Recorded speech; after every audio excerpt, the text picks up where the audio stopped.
안녕하세요. 장기열입니다. 오늘은 제가 이제 그동안 강의를 하면서 혹은 그 다른 이제 루트를 통해서 저를 알게 되신 분들이 많이 이제 HRD에 대해서 이것저것을 고민하시는 부분들을 많이 이제 물어봐 주시더라고요. 근데 이제 제가 그런 것들을 뭐 이렇게 자세히 고민 이야기를 해주시는 것 자체가 너무 이제 고맙다 보니까 거의 놓치지 않고 하나하나 다 답변을 해드렸었거든요. 근데 그게 이제 몇 년째 쌓이다 보니까 이게 굉장히 비슷비슷한 패턴이 있고 고민하시는 것들이 그러니까 솔루션을 중심으로 보면은 몇 가지 고민들이 거의 이제 하나로 묶이는 것들이 많더라고요. 제가 그래서 이거를 답변을 계속 하다가 드디어 네, 이걸 이제 영상으로 조금 만들어서 비슷한 고민을 하시는 분들에게는 영상을 그냥 보여드리는 게 낫겠다라는 생각에 이르게 됐습니다. 네, 그래서 이제 질문하시는 것들을 제가 제 수준 내에서 다만 이제 좀 솔직하게 제 생각을 그냥 있는 그대로 말씀을 좀 해드리겠다라는 생각이 좀 듭니다. 다만 이제 제가 솔직하게 이야기한다고 해서 제가 뭐 이럴 이제 이런 답변에 대해서 그 자격이 이제 전혀 없는 것인지 그렇지는 않다라는 거를 좀 말씀드리고 싶어서 그 내용 답변을 하기 전에 제 경력을 이제 잠깐 보여드리고 있습니다. 네, 그 한양대학교 교육공학과 학사 석사 나왔고요. 중앙대학교 박사 과정 중입니다. 그리고 몇 가지 이제 책을 썼고 관련된 이제 기고들을 했고 HRD 쪽에서 경력을 계속 쌓고 있습니다. 그 HRD를 처음에 시작을 했는데 네, 그 중간에 변화관리팀을 맡아서 운영해 본 경력이 있고요. 현재는 HR 아카데미에서 강사위원으로도 활동을 하고 있습니다. 자, 이제 이 영상에서 다룰 고민은 이런 겁니다. 굉장히 많이 하시는 고민이죠, 이게. 교육에 대한 경영진 니즈가 작년부터 이제 부쩍 높아졌다. 그래서 그 전까지는 신입교육이나 꼭 필요한 직무교육 정도 수준이었는데, 교육이 해야 될 업무는 너무 많고, 이제 막 시작하는 입장이라서, 그 좀 신기한 게, 굉장히 많은 숫자의 교육팀이 이제 막 시작하는 입장입니다. 네, 그럴 만한 이유가 있어요. 예, 왜냐하면은 일단 요거부터 잠깐 짚고 넘어가자면, 교육팀이 기본적으로 그 코스트 센터에서 그렇습니다. 교육팀을 통해서 돈을 버는 그 인하우스에서 돈을 버는 경우는 많지도 않을 뿐더러 그 돈이 전체 사업에서 차지하는 비중은 굉장히 낮을 수밖에 없습니다. 물론 이제 교육 기업이거나 네, 뭐 교육을 컨설팅 업으로 하는 회사라면은 당연히 이제 별개의 문제고요. 그 인하우스에 교육팀이 있는 회사의 입장으로 보면은 돈은 당연히 이제 다른 곳에서 벌고 교육부서는 그 돈을 이제 쓰는 입장이죠. 네, 코스트 센터이기 때문에 여기다가 엄청난 돈을 투자할 수는 없어요. 네, 그렇게 해서 이제 회사가 돌아가기는 쉽지가 않기 때문에 그렇기 때문에 교육팀의 그 어떤 우선순위라고 해야 되나요? 경영에 있어서의 우선순위는 아주 높기는 힘듭니다.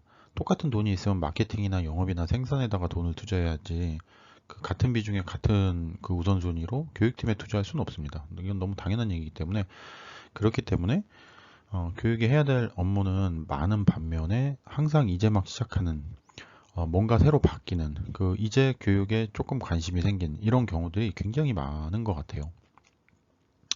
그러다 보니까 제대로 된 교육 체계도 없고 경영진과 회사의 기대는 점점 더 커지고 있는데 현실과 이상과의 괴리감이 많이 듭니다. 약간 비슷한 고민이죠. 업무 자원이 턱없이 부족합니다. 사실상 제가 혼자 교육 담당자고 이것도 이제 마찬가지 이유죠. 네, 그 코스트 센터에 엄청난 자원을 투자할 수 없습니다. 저 또한 이제 막 교육 업무를 해보는 입장에서 경영진이나 팀장님 모두 교육 업무를 해보시거나 전공 지식이 있는 분들은 아니다 보니까 전공 지식이 있는 분들, 전공 지식이 없는 분들의 비중이 이렇게 많은 이유도 동일합니다. 네, 저도 배워야 하는 입장인데 제가 알아서 해야 하는 경우도 많습니다. 함께 고민해주는 선임이나 멘토가 없어서 방향성을, 요분의 질문은 굉장히 이제 질문이 핵심적인 부분이 좀 있네요.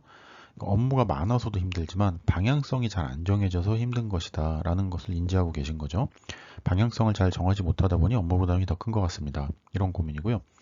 교육 예산과 운영 인력이 최근 감축되었습니다. 네, 이것도 마찬가지입니다. 네, 그 예산을 줄여야 될 때, 당장 돈을 버는 부서의 예산을 줄여야 될까요? 코스트 센터의 예산을 줄여야 될까요? 이건 너무 당연하잖아요. 어쩔 수가 없습니다. 네, 이 부서, 그러니까 HRD를 하는 업무 부서의 특성이라서 이 특성을 인정하고 여기서 이제 어떻게 해나갈 거냐를 고민하시는 것 말고는 원론적인 얘기지만 답은 없습니다. 전에도 업무량 대비 넉넉한 상황이 아니었는데 회사 차원의 절감이 있다 보니까 인원이 더 줄게 되었고 특히 여기가 문제죠. 과장급, 차장급, 선임자급이 모두 이제 다른 업무로 배치가 됐다. 이것도 같은 이유 때문에 그렇습니다. 네, 급해지면은 어쩔 수가 없어요. 다른 업무에 배치돼서 이제 교육팀에 대리인 저를 포함해서 사원만 남게 됐다. 네, 이미 계획은 또 해놨죠. 계획된 일은 산적해 있는데 뭘 어떻게 해나가야 될지 막막하다. 근데 어떻게 막막하지만 또 당장 막 굴러가는 일들은 또 굉장히 많으실 겁니다. 항상 또 교육팀이라는 게 업무가 많고 오퍼레이팅에 쏟아야 되는 자원의 양이 적지가 않더라고요. 그 업무 특성상. 자, 이분들의 고문이 비슷한 점도 있고 조금씩 좀 다른 부분도 있는데 일단 이 얘기가 이 말처럼 쉬운 건 물론 아닙니다만 그리고 굉장히 원론적으로 들리실 수 있으시겠습니다만 우선순위를 잘 정하셔야 됩니다. 어쩔 수가 없습니다. 업무 범위를 어디까지 할 것이냐 이거를 경영진이나 관리자랑 타협을 정확하게 하셔야 됩니다. 이게 그나마 살 길입니다. 굉장히 어려운 일입니다. 물론 그래서 이 뒤에서 이제 약간의 요령을 전달해 드리긴 할 텐데 그래도 굉장히 어려운 일입니다. 이게 어려운 일일 수밖에 없는 이유가 경영진이 일단 교육에 대한 니즈가 굉장히 높을 수밖에 없습니다. 이 몇 가지 이유가 있는데요. 그 중에 한 가지는 우리나라 사람 거의 대부분, 특히 경영진에 있는 거의 대부분 모두가 고등교육을 받아본 사람들입니다. 자기가 교육을 받았거든요. 그래서 이 현상이 뭔지를 이해하고 있다고 생각하고, 그래서 이것을 통해서 꽤 많은 문제가 해결될 수 있다고 생각하는 경향이 있습니다. 사실은 교육을 통해서 해결할 수 있는 문제는 굉장히 제한적입니다, 여러분. 그것을 명확하게 인식을 해야 오히려 더 정확한 해결 방안이 나올 수 있다고 생각을 하는데요. 예를 들어서 이렇습니다. 우리가 그 사람의 어떤 특성을 하나 바꾼다. 좀 더 쉽게 말씀드려보자면은 뭐 과장급 진급자 교육을 하는데 문제 해결 역량을 키우려고 한다. 아니면 커뮤니케이션 역량을 키우려고 한다. 자, 그런데 평소에 커뮤니케이션을 이렇게 중구난방 순서 없이 하던 사람을 요거를 순서가 있게 논리적으로 기승전결을 갖춰서 말하는 사람으로 만들게 하고 싶다. 예, 이게 이제 교육의 목표라고 해볼 때 자, 이게 쉬울까요, 어려울까요? 우리가 이제 한 2박 3일짜리 교육을 하죠. 보통 아니면은 뭐 한 3, 4일 정도. 1년에 한 3, 4일 정도 교육을 하는데, 자, 쉽게 말씀드려서 이게 엄마도 못 바꾼 겁니다. 네, 엄마도 못 바꾼 행동을 과장, 뭐, 대리, 사원이라고 해도 다 성인이잖아요. 바꿀 수가 없어요. 그런 커뮤니케이션을 하는 사람을 채용하는 게 나을까요? 어떻게든 교육을 하는 게 나을까요? 당연히 채용을 하는 게 낫겠죠. 정 안 되면 정 어떤 이유 때문에 커뮤니케이션 역량이 부족한 사람을 채용을 했으면은 네, 그거를 교육으로만 해결하지 말고 평가나 제도를 통해서 그 환경을 만들고 교육을 해야 그나마라도 효과가 있겠죠. 네, 이게 사실 굉장히 상식적인 얘기인데 그럼에도 불구하고 경영진 분들이 일단 첫째로는 다 고등교육을 받아본 분들이어서 교육을 본인이 이해하고 있다고 생각하시고 그것을 통해서 꽤 많은 것을 좌지우지할 수 있다고 생각하시는 경향이 있습니다. 네, 다 그러신 건 아닙니다. 제가 겪은 범위 내에서 경향은 분명히 있으시더라. 네, 그게 이제 교육팀을 굉장히 힘들게 만듭니다. 네, 그럴 수밖에 없어요. 자, 이제 두 번째 이유는 경영진 분들이 일단 굉장히 바쁩니다. 여러분들께서 혹시 그 경영진이나 그 생활을 정말 얼마나 밀접하게 그 관찰해 보셨거나 혹은 비슷한 경험이 있으시거나 잘 모르겠습니다만 저 같은 경우는 그 스타트업과 비슷한 회사에서 짧지만 한 6개월이 채 안 되지만 스타트업과 비슷한 회사에서 근무를 해본 경험이 있습니다. 경영진과 꽤 가까이 있어 봤는데 정말 무지막지하게 바쁘고 정신이 너무 없고 그리고 특히 마음이 항상 급합니다. 어쩔 수가 없어요.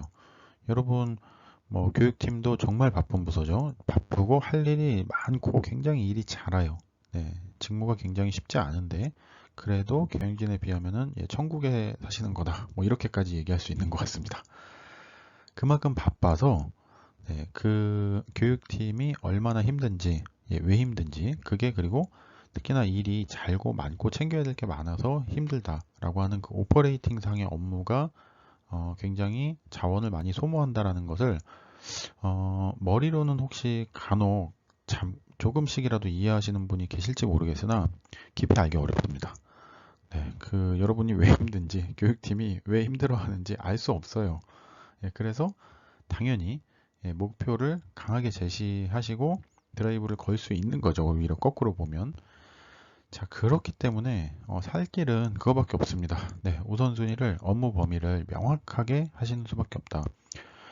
업무 범위를 명확하게 하려면 일단 뭐가 필요하냐면요. 어디까지가 되는 일인지, 어디까지가 안 되는 일인지를 학습을 통해서 좀 아실 필요가 있습니다. 네, 정말 이게 뭐 학문을 공부하자가 아니고요. 내가 살기 위해서 뭐가 교육을 통해서 되고, 뭐가 안 되고, 되는 거는 어떻게 해야 합리적인 건지, 그래서 경영진의 니즈를 근본적으로 혹은 회사의 문제를 어떻게 해결할 수 있는 건지를 요거를 이제 조금 체계적으로 남들이 검증해 놓은 방법들을 잘 습득해 가면서 할 필요가 있습니다.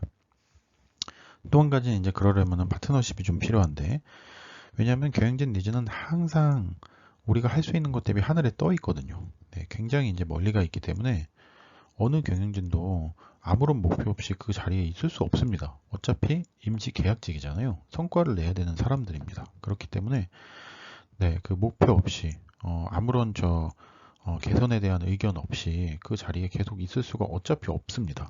그래서 목표는 항상 저 하늘 멀리 저 멀리 날아가고 있고 우리의 이제 교육 업무는 항상 운영에 허덕이고 있죠. 그러니까 이 간격을 어떻게 메울 것이냐. 일단 우선순위 말씀드렸는데요. 두 번째로는 파트너십이 좀 필요합니다. 그 교육팀이 아주 뭐 넉넉하게 확충되어 있는 일부의 회사들도 있습니다. 덜어 있더라고요. 근데 그런 이제 소수를 제외하면은 일단 기본적으로 그 외부 자원을 현명하게 활용하시는 방법에 대해서 같이 고민해 볼 필요가 있습니다. 자, 그런데 이 부분도 파트너십을 잘 맺기 위해서는 역시 내가 좀 알아야 됩니다. 이거를 정말 학문을 위해서 아카데믹하게 공부를 하자라는 개념이 아니고요. 파트너십을 잘 맺기 위해서는 내가 알아야 시킬 수가 있습니다. 이 일을 우리가 시키려면 내가 알아야 시키지, 모르면은 맡겨놓을 수는 있지만 그 일이 잘 됐는지 제대로 되고 있는 게 아닌 건지 알 수가 없잖아요. 보는 눈이 없으면은 절대 제대로 시킬 수 없습니다. 그렇기 때문에 파트너십이 이 경영진의 니즈를 맞춰 나가는 데 있어서는 꼭 필요한데, 거기에 대해서도 이제 약간의 요령이 있겠습니다. 그 요령 부분들을 같이 좀 볼게요. 자, 일단은 네트워킹을 통한 공부를 좀 하셔야 됩니다. 제가 왜 이제 그냥 공부나 학습, 이게 가장 근본적으로 먼저 필요하다라고 말씀을 드리면서도 네트워킹을 위한 공부라고 말씀을 드렸냐면, 특히 이제 이렇게 처음 생기는 교육팀, 처음 교육 업무를 하시는 분들, 교육 업무를 1, 2년 했지만 아직 뭐 제대로 된 프로세스를 경험해 보시지 않아서 그런 부분들을 학습하고 싶으신 분들께 꼭 말씀드리는 것 중에 한 가지가 책으로 공부를 안 하셨으면 좋겠습니다. 네, 책들이 물론 쉽게 쓴 책들도 많아요. 근데 쉽게 썼다고 해서 우리가 실용적으로 이걸 쓸 수 있느냐는 또 다른 문제고요. 복잡하게 기술되어 있는 우리가 써야 되는 회사에서 HRD를 하면서 교육 기획을 하고 과정 개발을 하고 그 과정을 평가하면서 써야 되는 스킬 대비 굉장히 복잡한 책들도 많습니다. 그 책들을 먼저 보시면 지치는 경우들, 아니면 지쳤다가 다시 이제 공부를 하시면 참 좋겠는데, 제가 다 그러신 건 아닙니다. 제가 본 중에 꽤 많은 경향들이 그냥 이 학문은 어려운 거야. 특히 이제 비전공 하신 분들 중에서 1, 2년 정도 교육 업무를 하시다가 본인이 이제 조금 더 잘하고 싶은 욕심, 이게 하는 게 제대로 하는 건가? 이런 이제 의문이 드셔서 조금씩 공부를 하시고 책도 몇 권 사놓으셨는데, 한 두세 챕터 읽다가 이제 못 읽겠는 분. 근데 이제 못 읽는 이유가 이 학문 자체가 교육공학 내지는 HRD라고 하는 이 분야의 학문 자체가, 야, 이거는 굉장히 어렵고 무슨 약간 뜬구름 잡는 소리 같은데? 이렇게 이제 느끼시는 분들이 꽤 있더란 말이죠. 그래서 저는 책을 통해서 공부하시지 마시고, 일정하게 어느 정도 개념이 정확하게 정립이 되시기 전까지 네트워킹을 통해서 공부를 좀 하셨으면 좋겠다라는 생각을 많이 합니다. 네, 그렇게 많이 권장을 해드립니다. 컨설팅 회사의 무료 교육들이 요즘은 꽤 좋은 것들이 많이 나와 있습니다. 네, 하나 이제 추천해 드릴 만한 거는 비교적 최근 들어서 더 많이 유명해지고 있고 HRD 팀들이 거의 대부분 아시는 것 같아요. 네, 저도 수시로 들어가서 보고 있는 HRON이라는 사이트가 있고요. 또 HRD 카페나 SNS, 요즘은 이제 SNS도 굉장히 발달이 돼서 요런 이제 담당자들이 모여있는 SNS도 상당수 있더라고요. 그러니까 요런 것들 가입하시고 네, 그 평소에 이제 정보 얻으시면서 활용하시는 부분. 그 다음에 HR 쪽에 공개 강좌들이 그렇게 큰 비용 안 들이고 그 개인 돈을 내도 이 정도는 할만하겠다 싶은 수준의 것들이 꽤 있습니다. 이런 것들을 좀 적극적으로 활용을 하시면 좋겠다라는 생각이 듭니다.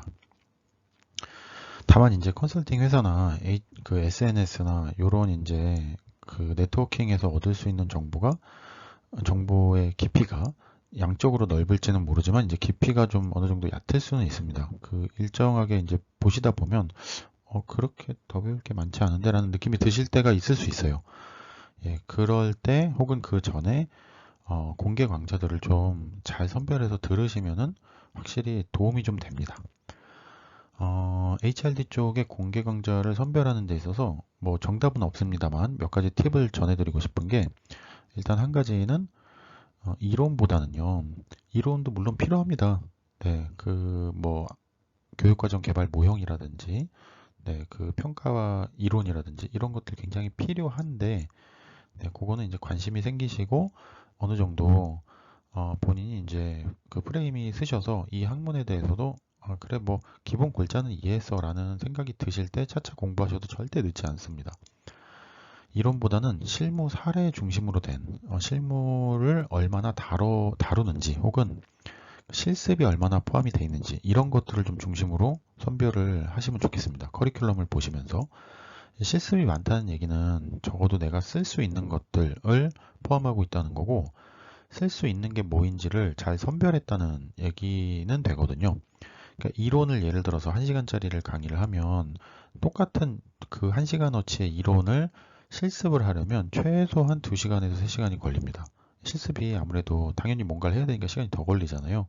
근데 강의 시간은 공개 강좌도 그렇고 특강도 그렇고 파견 강의도 그렇고 다 제한이 항상 있기 때문에 같은 시간 내에 실습을 담았다는 건 그만큼 우리가 알아야 될 만한 내용을 잘 선별했다는 뜻이기도 합니다. 실습이라고 해서 100% 실습만 하는 강의는 또 잘 없잖아요. 거기서 다뤄지는 이론들은 정말 알아야 될 것들을 선별한 거구나 라고 생각을 하실 수 있습니다. 그래서 실무 사례 중심의 커리큘럼을 잘 선별해서 가시면 좋겠다라는 생각이 우선 첫째로 들고요. 강의자 경력을 정말 잘 보셔야 됩니다.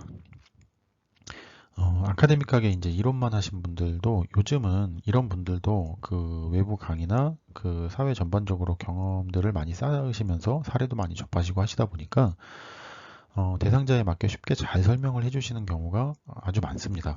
그렇더라도 이론만 하신 분들 혹은 실무만 경험하신 분들보다는 둘 다를 좀 조화를 가지고 계신 분들, 뭔가 이제 전공이면서도 해당 그 경력이 좀 있으신 분들, 네, 이런 식으로 강의자 경력을 잘 선별하시면 좋겠다.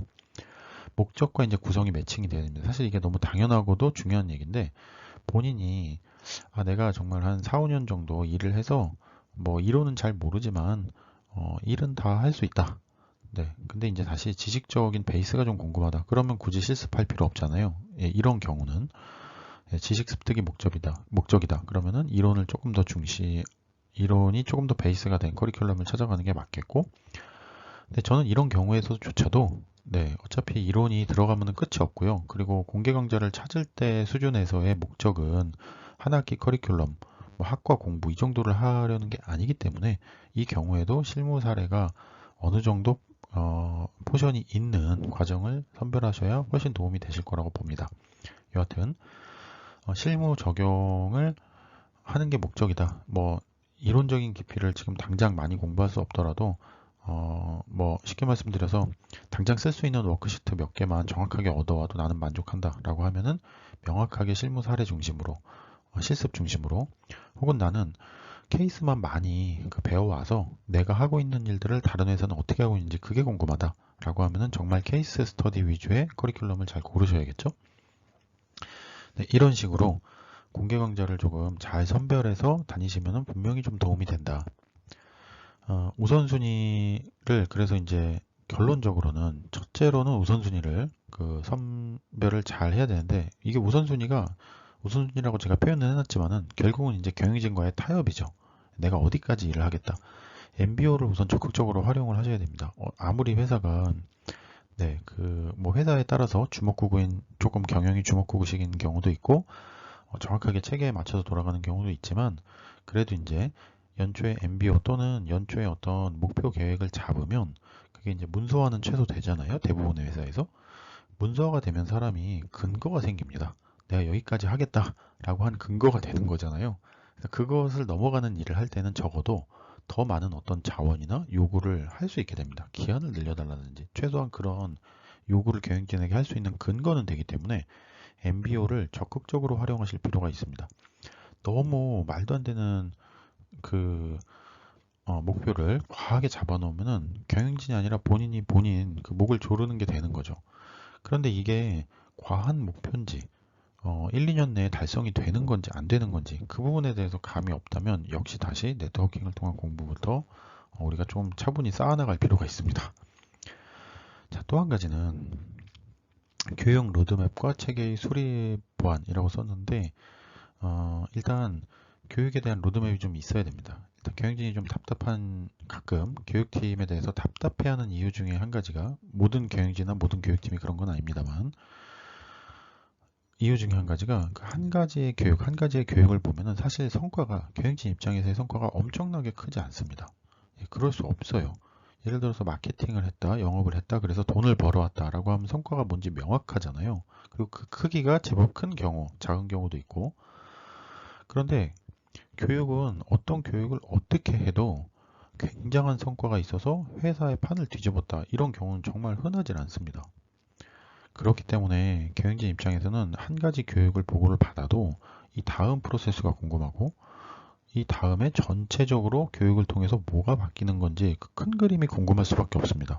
개별 교육에서 바뀌지 않는 건 사실 경영진도 속으로 알고 있을 겁니다. 그렇기 때문에 교육 로드맵이 중요한데요. 이걸 통해서 경영진을 최소한의 안심시켜 드린다고 해야 되나요? 좀 그런 과정이 필요합니다. 또 교육 체계를 있다면은 좀 보완하거나 없다면은 아주 간소한 버전으로라도 그게 맞건 틀리건 없는 것보다 나아서요. 만들어 둘 필요가 있습니다. 무슨 그림이든. 네, 교육 로드맵과 체계를 좀 만들어서 전체적으로 이런 그림으로 간다라는 거를 좀 보여주면서 안심을 시켜주는, 거꾸로 말하면 최소한의 교육팀의 입장에서 최소한의 자기 방어를 좀 하시면서 업무를 하시는 게 좋겠습니다. 이 업무 저 업무 다 하다 보면은 한 가지 업무, 교육 업무 할 때 운영할 요소가 얼마나 많습니까? 잘 안 됩니다. 자, 그래서 저는 이제 투 트랙을 하나 만드셔서 관리를 하시면 좋겠다라는 얘기를 많이 하는데요. 일단 성과랑 긴급하게 연결되는 교육들 이런 건 해야 됩니다. 네, 어쨌든 간에 당장 돌아가고 있는 것들 혹은 성과랑 아주 밀접하게 문제가 되는 교육들 이런 이슈 교육들은 경영진이나 회사나 뭐 팀장, 관리자 입장에서도 당장 필요한 교육이거든요. 교육이 아까 말씀드린 대로 성과를 내지는 못하지만 그러니까 그 이윤을 직접적으로 창출하기는 쉽지 않지만 대신에 이윤 창출에 문제가 되는 어떤 현상을 비교적 막을 수는 있습니다.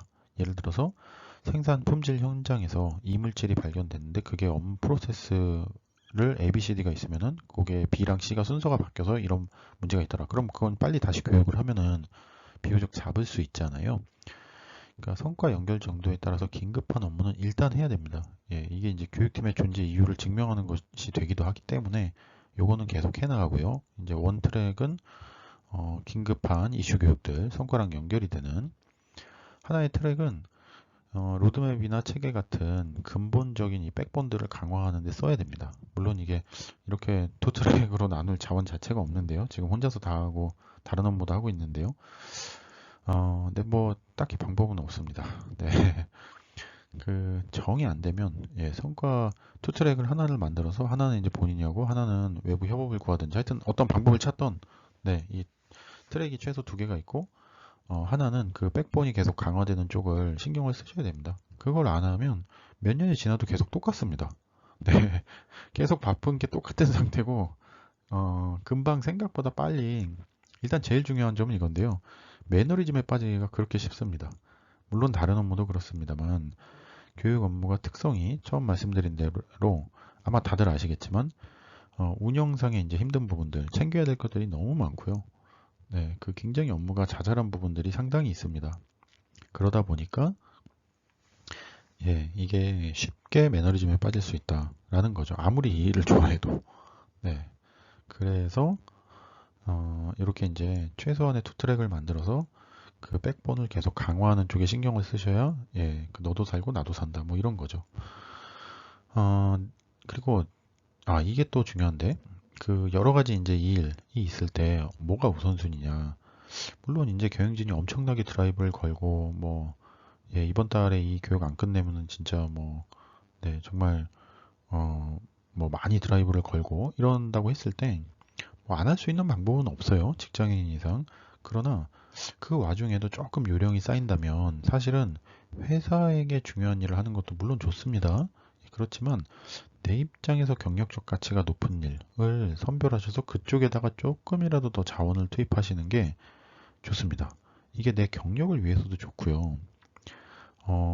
어떻게 보면은 그 회사 입장에서도 그게 더 도움이 됩니다. 네, 왜냐면은 내 경력에 도움이 돼서 내가 진짜로 열심히 하는 일이라면은 그게 정말로 조금 더 나은 품질을 회사에도 가져다 주거든요. 그래서 이 업무 이제 우선순위 중에서 경력적 가치가 높은 일, 나한테 그거를 좀 더 우선순위에 놓으셨으면은 회사도 좋고 나도 좋을 것 같다. 네, 그 얘기 좀 드리고요.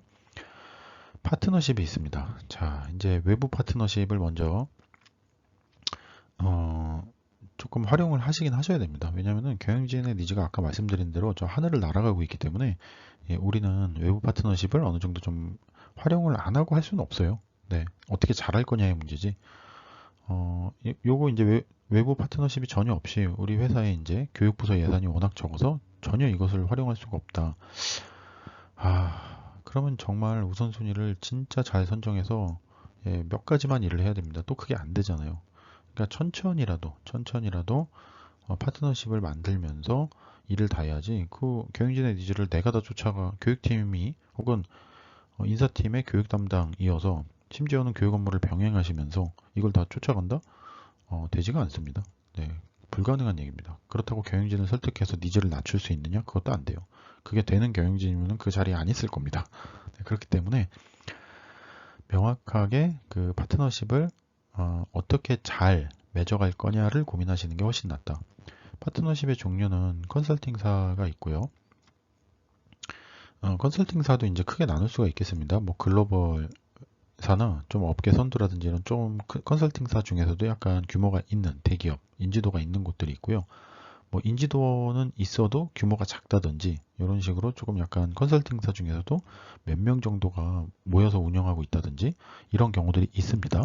있고 아예 이제 프리랜서나 강사, 1인 기업이 혼자 컨설팅도 하고 다니시는 분들이 더러 있습니다.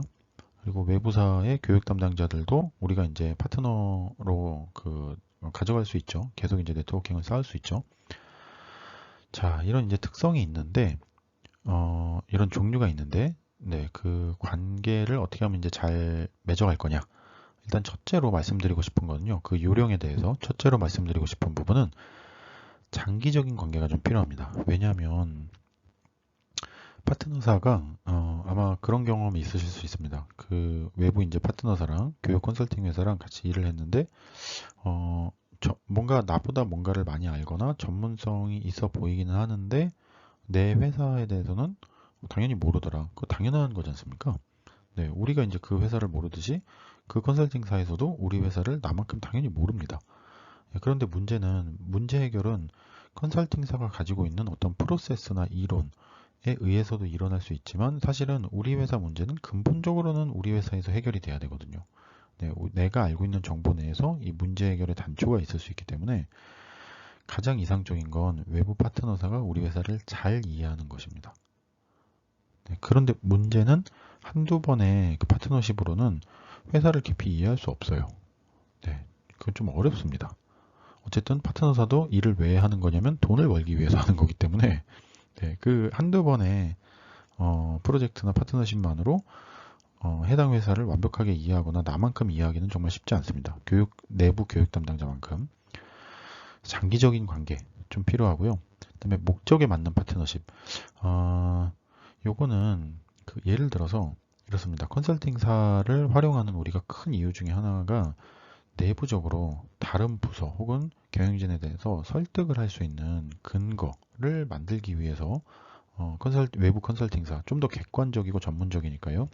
외부 컨설팅사를 그래서 활용하시는 경우들이 있는데 그렇게 내부적인 레퍼런스가 필요하셔서 쓰시는 경우에는 당연히 이제 글로벌 혹은 업계 선도 이런 명확한 대기업 이런 명확한 레퍼런스가 있는 회사들이 좋겠죠. 그런데 내가 이제 실무에 도움이 되는 당장 내가 어떤 그 실무적인 답답함이 있어서 이슈가 있어서 이걸 같이 천천히라도 해결해 나가고 싶다라고 할 때는 컨설팅사에서도 조금 이제 규모가 작아서 내 이야기를 깊이 들어주고 같이 고민을 진정성 있게 장기적으로 해나가고 물론 글로벌사나 업계 선두라고 해서 그렇게 안 한다는 뜻은 아닙니다. 소규모 회사도 또 품질이 다 천차만별이기 때문에 네, 그렇지만은 대체적으로 나랑 좀 더 밀접하게 내 이야기를 편하게 같이 나눌 수 있는 요런 이제 상황이 되려면 컨설팅사 규모가 조금 작고 실력이 있는 곳이거나 아예 프리랜서거나 이런 경우들이 더 유리할 수 있겠죠. 어쨌든 이런 식으로 내 목적에 맞는 파트너십을 잘 설정해서 장기적으로 가져가셔야 된다. 비슷한 얘기인데 다양한 이제 평소 자문 가능한 그룹이 있으면 좋습니다. 네, 돈을 벌기 위한 컨설팅 회사를 어디를 선정한다 이런 문제보다도 내가 편하게 좀 이런 문제가 있는데 어떻게 하면 좋을까요? 라고 메일이라도 하나 보낼 수 있는 사람. 네, 물론 내가 물어볼 만한 사람이어야 되겠죠. 나보다 이 분야에 대해서 조금 더 뭐 경험이든 지식이든 있는 사람이어야 되겠죠. 당연히. 그런 이제 평소 자문 가능한 그룹들을 몇 명이라도 알고 있어야 됩니다. 네, 그래야 여기 이제 뭔가 의미 있는 파트너십 관계가 형성이 될 수 있다. 너무너무 당연한 얘기지만 특히 파트너사를 선정을 하고 특히 장기적인 관계를 맺어나갈 때 그 해당 직무에 대한 실력은 당연히 무엇보다 중요합니다.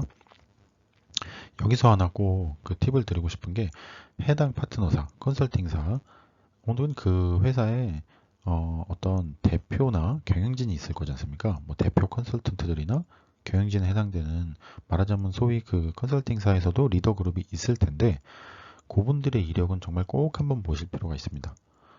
네. 물론 전공을 했다고 해서 반드시 모든 분야에 대한 해결책을 갖고 있다 이렇게 말할 수는 없습니다. 그러나 일을 조금 더 체계적으로 할 개연성이 분명히 있고요. 반면에 경력이 HRD 쪽에서 여러 가지 이제 경력들이 튼실하게 쌓여져 있다면 현실적인 문제 해결 방법을 좀 더 많이 알고 있을 가능성이 당연히 더 높습니다. 둘 다를 병행한 사람이면 더 좋겠죠. 그러니까 그런 식으로 그런데 만약에 거꾸로 전공 지식도 없고 그 전공 지식을 보완할 만한 어떤 지식의 근거도 레퍼런스에서 보이지 않고 전혀 이제 어떤 경력적으로도 의외로 HRD를 깊이 해본 것도 아니다 라고 하면은 그 파트너사 자체가 그 리더 그룹이 그렇다면 그 파트너사 자체가 얼마나 실력이 있을지 우리가 잘 생각을 해봐야 됩니다. 이런 것들이 좀 기준이 될 수 있다. 절대 100% 모든 상황에 맞지는 않습니다. 우리가 이제 참고할 수 있는 정도의 기준이다. 여기까지가 되면은 우리가 이제 내부 파트너십을 공고히 하는 게 궁극적으로는 필요합니다. 결국은 아까 말씀드린 것처럼 결국은 내부 문제는 내부에서 해결을 해야 됩니다. 그게 안 되고 경영진의 니즈가 하늘을 날아가고 있기 때문에 우리가 외부 파트너십도 필요하고 우선순위도 필요하지만 그러나 궁극적으로는 그 회사의 문제는 그 회사에서 해결할 수 있는 능력을 갖추는 게 궁극적인 목적이 돼야 됩니다. 당연히. 내부 파견. 그래서 뭐 예를 들면 사내 강사라든지 이런 활용을 공고히 할 수 있는 파트너십을 조금씩 쌓아나가는 게 필요한데 다만 한 가지 여기서 말씀드리고 싶은 부분은 이게 이제 단계가 1, 2, 3, 4단계여서 뭐 3단계까지가 돼야 그 다음에 내부 파트너십을 맺을 수 있다 이런 개념이 아닙니다. 동시에 하시는 게 맞습니다. 사내 강사도 한두 번 활용하고 거기서 나오는 의견들 거기 어떤 문제가 있는지 어떻게 더 잘 활용할 수 있는지를 계속 고민을 해 놔야 어느 시점에서 이제 필요했을 때가 됐을 때 사내 강사를 위한 체계들을 잘 만들 수 있습니다. 그래서 이 부분도 여력이 된다면 사내 강사의 활용 비율을 조금씩이라도 늘려가는 게 물론 좋기는 하다. 네. 자, 요 정도입니다.